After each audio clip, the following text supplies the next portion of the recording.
बुद्ध के संग सभी के लिए खुले रहते थे। सभी उनका शिष्य बनना चाहते थे।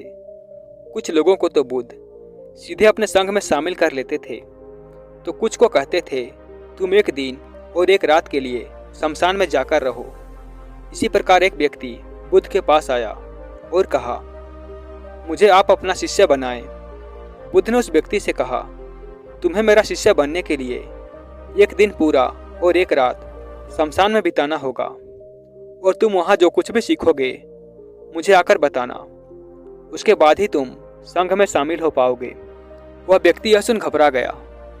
उसने बुद्ध से कहा, दिन में तो ठीक है, लेकिन रात में शमशान में रहना खतरनाक है। बुद्ध ने कहा, कैसा खतरा? व्यक्ति ने कहा, वहाँ भूत प्रेत होंगे, वे मुझे पकड़ लेंगे। बुद्ध ने कहा, क्या तुमने भूत प्रेत देखे हैं? व्यक्ति ने कहा, नहीं, पर मैंने सुना है और कुछ लोगों को देखा है जिसमें भूत आ जाते हैं, वे अजीब अजीब हरकत करते हैं।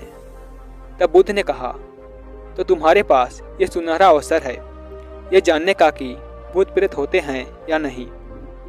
तुम वहाँ एक रात गुजारो और फिर विश्लेषण करके बताना कि भूत प्रेत होते हैं या नहीं। अगर तुम्हें वह मिल गए तो तुम उनका विश्लेषण करना कि वह कैसे होते हैं, और अगर नहीं मिले तो तुम यह भी जान जाओगे कि वह नहीं होते।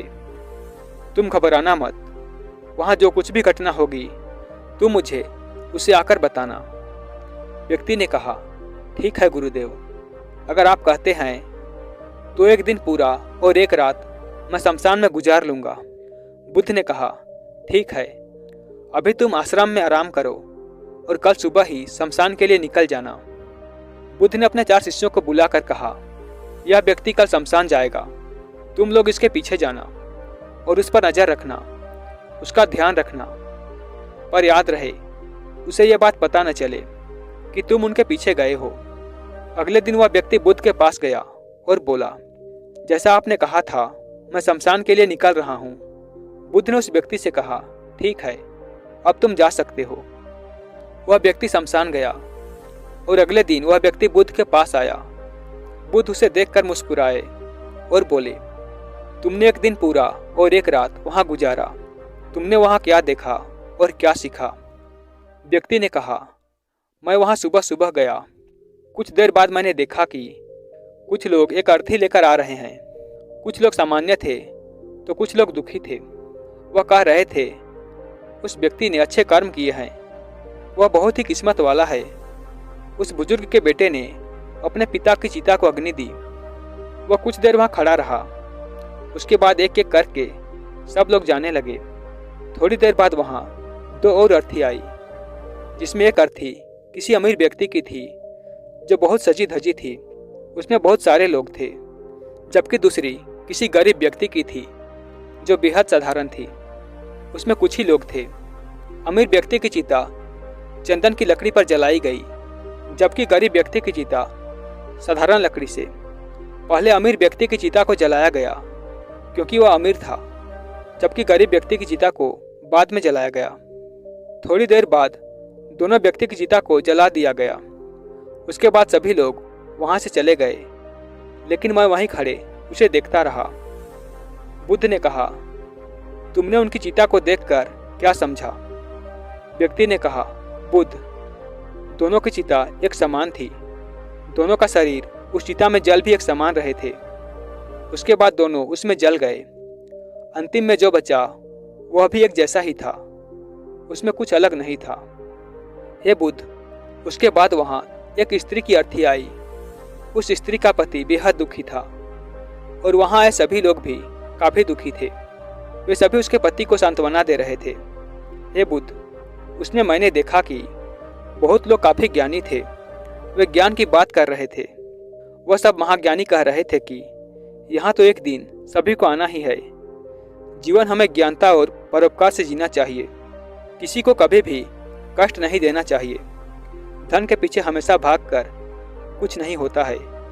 अंतिम में हम सभी को एक दिन शमशान में जाना ही होता है। उसके बाद वहाँ कोई नहीं आया और मैं पूरी रात वहीं पर रहा और अगली सुबह आपके पास आ गया। बुद्ध ने पूछा, क्या तुम्हें वहाँ कोई भूत प्रेत दिखा? व्यक्ति ने कहा, नहीं, मुझे वहाँ कोई भूत प्रेत नहीं दिखा। पूरी रात मैं अपने आप से डरता रहा, पत्तों से डरता रहा, जानवरों की आवाज़ों से डरता रहा, लेकिन पूरी रात में मुझे कोई भी भूत प्रेत नजर नहीं आए। बुद्ध ने उस व्यक्ति से कहा, ठीक है, अब तुम जाओ और आश्रम में आराम करो। कल फिर एक दिन और एक रात के लिए तुम्हें शमशान में जाना होगा। वह व्यक्ति यह सुन बोला, आप कैसी बात कह रहे हैं? आपके कहने पर आज मैं पूरा दिन वहाँ रुका। वह समय मैंने कैसे काटा है मैं ही जानता हूँ। अब मैं दोबारा वहाँ नहीं जाऊँगा। बुद्ध ने कहा, देखो, जो खास चीज़ तुम्हें वहाँ जाकर मिलनी है वह तुम्हें अभी तक नहीं मिली। तुम एक दिन और एक रात वहाँ रुको, तुम्हें वह अवश्य मिल जाएगी। व्यक्ति कहता है, ठीक है, मैं आपके कहने से एक बार और चला जाता हूँ। यह कह वह व्यक्ति आश्रम में जाकर आराम करने लगा। यह कहकर वह व्यक्ति आश्रम में जाकर आराम करने लगा। अगले दिन वह व्यक्ति फिर बुद्ध का आशीर्वाद लेकर वहाँ से शमशान के लिए चला गया। एक पूरा दिन और पूरा रात बिताकर वह अगले दिन फिर बुद्ध के पास आया। बुद्ध ने पूछा, तो तुम्हें वह चीज़ मिली? व्यक्ति ने कहा, हाँ, मुझे वह मिला। बुद्ध ने पूछा, तो बताओ वहाँ क्या मिला तुम्हें? व्यक्ति ने कहा, मैंने देखा कि कुछ लोग शाम को मुझे अर्थी पर लेकर आ रहे हैं। मेरे पीछे कुछ 15-20 लोग चल रहे हैं और मुझे 4 कंधों पर उठा रखा है। मेरे पिता आगे आगे चल रहे हैं।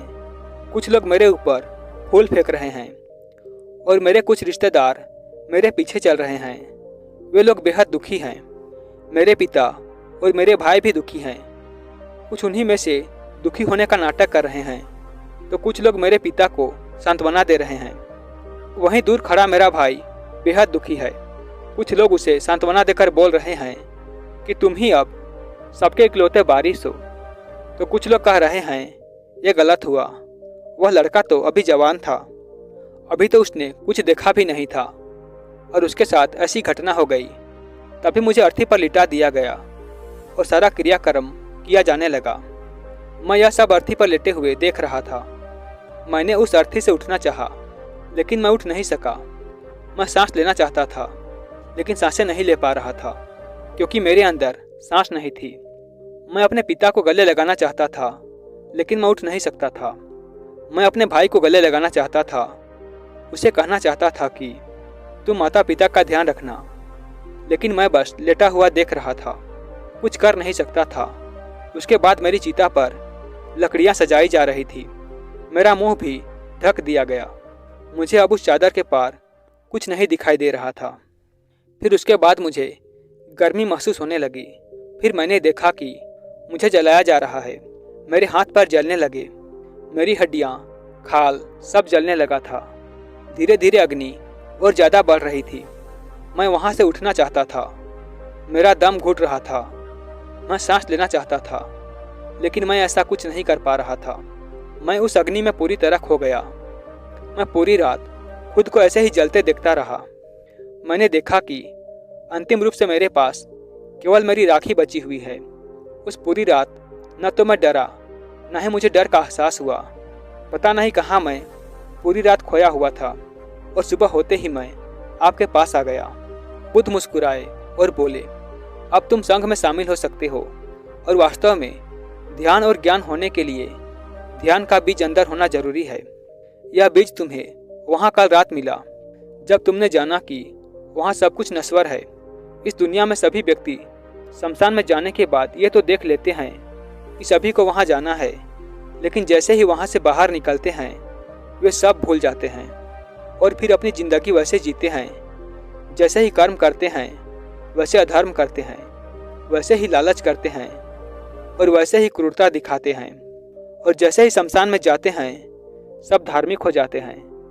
पहली बार जब तुम शमशान में गए तो तुम भी उन्हीं ज्ञानी व्यक्तियों की तरह थे, जैसे कि वहाँ सभी महाज्ञानी व्यक्ति आते हैं। और जैसे ही तुम दोबारा वहाँ गए और आज वापिस आए हो तो तुम्हारे अंदर भी ज्ञान का बीज उत्पन्न हो गया है। हम तब तक जीवन को नहीं समझ सकते जब तक हम मृत्यु को नहीं जानते। जो व्यक्ति बीमार है वही स्वास्थ्य के महत्व को समझ सकता है।